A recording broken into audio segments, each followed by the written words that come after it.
Hi, this is Forward Ever, and if you'd like to follow along, the original text will be left in the description. Thank you! Some Questions Concerning Methods of Leadership by Mao Zedong, June 1st, 1943. This decision on methods of leadership was written by Comrade Mao Zedong for the Central Committee of the Communist Party of China. 1. There are two methods which we communists must employ in whatever work we do. One is to combine the general with the particular. The other is to combine the leadership with the masses. 2. In any task, if no general and widespread call is issued, the broad masses cannot be mobilized for action.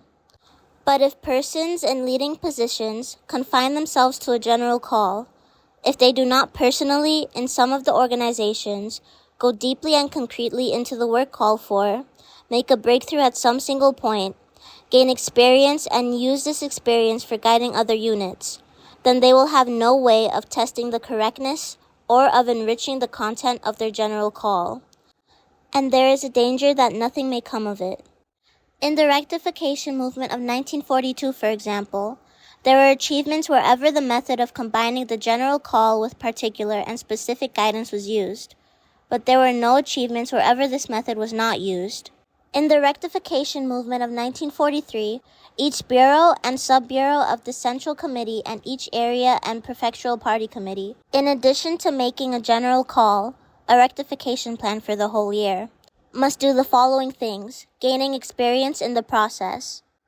Select 2 or 3 units, but not too many, from the organization itself and from other organizations, schools, or army units in the vicinity. Make a thorough study of those units. Acquire a detailed knowledge of the development of the rectification movement in them, and a detailed knowledge of the political history, the ideological characteristics, the zeal in study, and the strong and weak points in the work of some, again, not too many, representative members of their personnel. Furthermore, give personal guidance to those in charge to find concrete solutions for the practical problems facing those units. The leaders in every organization, school or army unit must do likewise, as each of these has a number of subordinate units. Moreover, this is the method by which the leaders combine leading and learning. No one in a leading position is competent to give general guidance to all the units unless he derives concrete experience from particular individuals and events in particular subordinate units. This method must be promoted everywhere, so that leading cadres at all levels learn to apply it. A.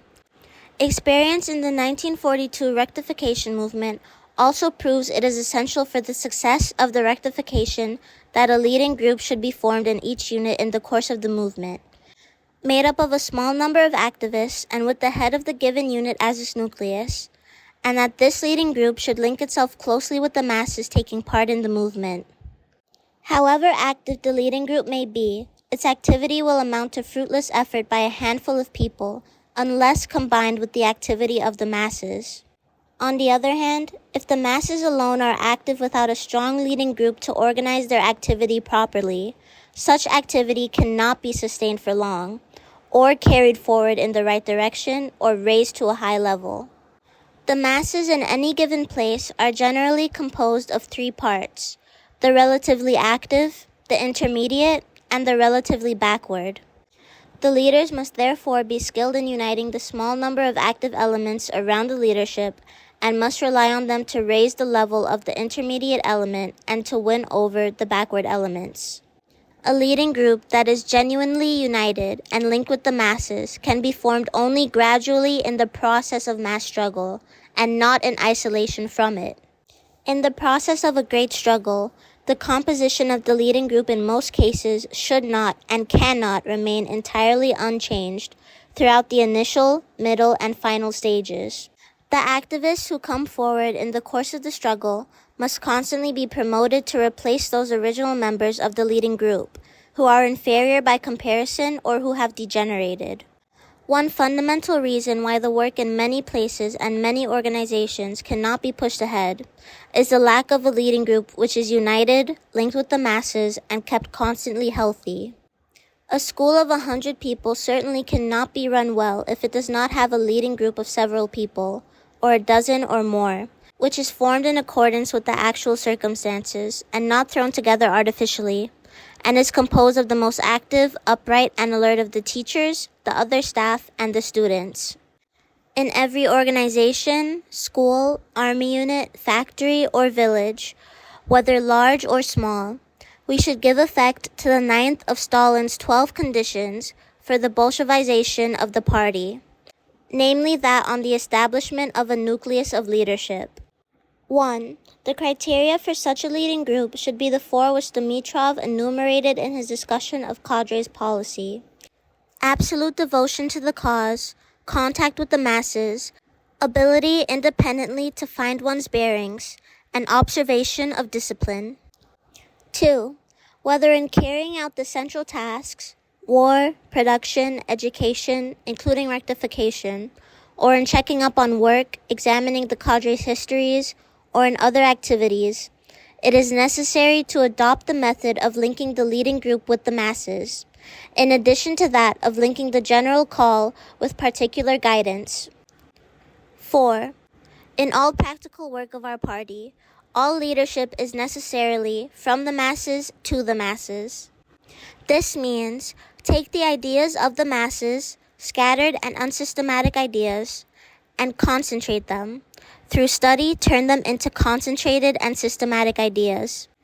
Then go to the masses and propagate and explain these ideas until the masses embrace them as their own, hold fast to them, and translate them into action, and test the correctness of these ideas in such action. Then once again concentrate ideas from the masses, and once again go to the masses, so that the ideas are preserved in and carried through. And so on, over and over again in an endless spiral, with the ideas becoming more correct, more vital, and richer each time. Such is the Marxist theory of knowledge. 5. The concept of a correct relationship between the leading group and the masses in an organization or in a struggle. The concept that correct ideas on the part of the leadership can only be from the masses to the masses.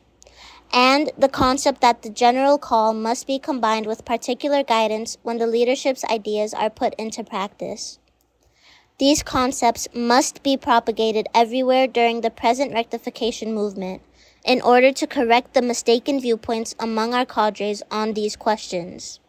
Many comrades do not see the importance of, or are not good at, drawing together the activists to form a nucleus of leadership, and they do not see the importance of, or are not good at, linking the nucleus of leadership closely with the masses. And so, their leadership becomes bureaucratic and divorced from the masses.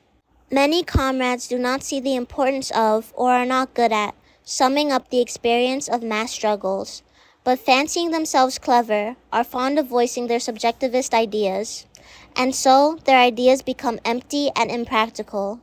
Many comrades rest content with making a general call with regard to a task, and do not see the importance of, or are not good at, following it up immediately with particular and concrete guidance. And so their call remains on their lips or on paper or in the conference room, and their leadership becomes bureaucratic. In the present rectification movement, we must correct these defects and learn to use the methods of combining the leadership with the masses and the general with the particular, in our study, in the checkup on work, and in the examination of cadres' histories. And we must also apply these methods in all our future work. 6. Take the ideas of the masses and concentrate them, then go to the masses, persevere in the ideas, and carry them through, so as to form correct ideas of leadership. Such is the basic method of leadership.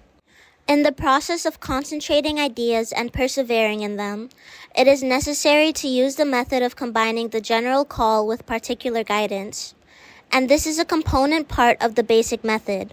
Formulate general ideas, general calls, out of the particular guidance given in a number of cases, and put them to the test in many different units, not only doing so yourself, but by telling others to do the same. Then concentrate the new experience, sum it up, and draw up new directives for the guidance of the masses generally. Comrades should do this in the present rectification movement and also in every other kind of work. Better leadership comes with greater skill in doing this. 7.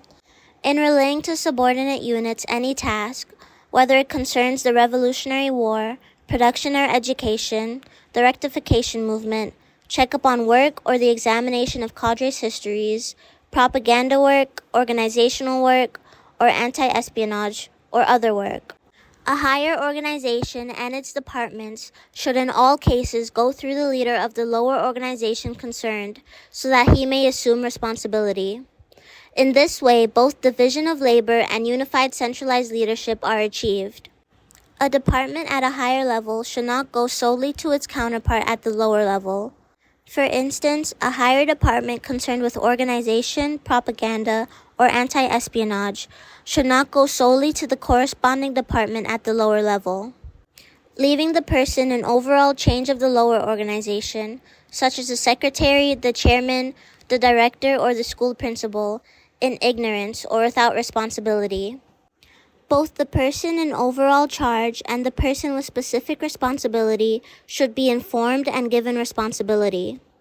This centralized method, combining division of labor with unified leadership, makes it possible, through the person with the overall responsibility, to mobilize a large number of cadres, on occasion even an organization's entire personnel, to carry out a particular task, and thus to overcome shortages of cadres in individual departments and turn a good number of people into active cadres for the work in hand.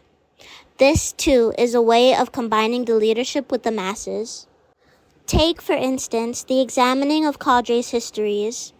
If the job is done in isolation, if it is done only by the few people in the organization department in charge of such work, it certainly cannot be done well.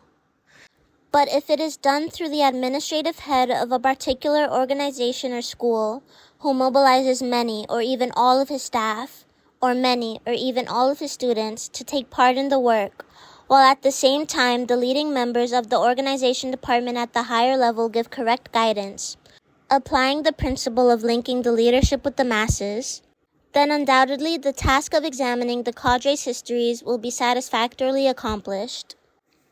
8. In any given place, there cannot be a number of central tasks at the same time. At any one time, there can only be one central task, supplemented by other tasks of a second or third order of importance.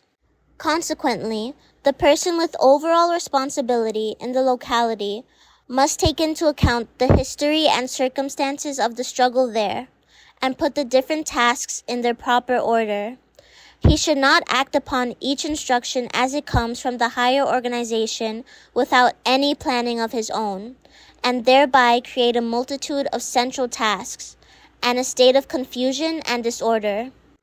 Nor should a higher organization simultaneously assign many tasks to a lower organization without indicating their relative importance and urgency, or without specifying which is central, for that will lead to confusion in the steps to be taken by the lower organizations in their work, and thus no definite results will be achieved. It is part of the art of leadership to take the whole situation into account and plan accordingly in the light of the historical conditions and existing circumstances of each locality, decide correctly on the center of gravity and the sequence of the work for each period, steadfastly carry through the decision, and make sure that definite results are achieved. This is also a problem of method of leadership, and care must be taken to solve it when applying the principles of combining the leadership with the masses and the general with the particular. 9.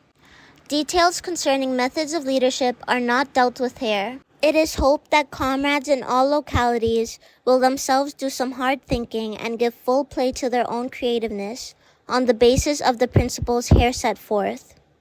The harder the struggle, the greater the need for communists to link their leadership closely with the demands of the vast masses, and to combine general calls closely with particular guidance, so as to smash the subjectivist and bureaucratic methods of leadership completely.